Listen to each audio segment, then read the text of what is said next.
একটা লস্যি খেতে গিয়ে যে শেষমেশ অ্যাক্সিডেন্টের সম্মুখীন হবো সেটা তো আমি ভাবতেই পারিনি।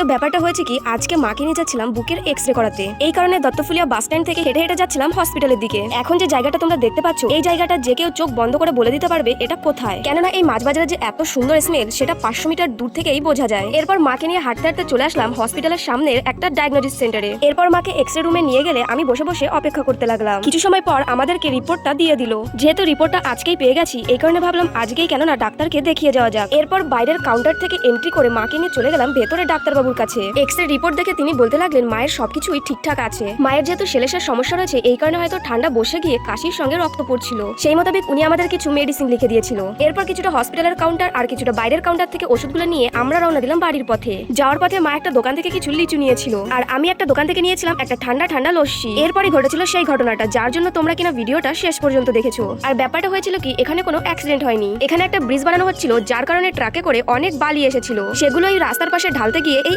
এত জ্যাম লেগে যায়।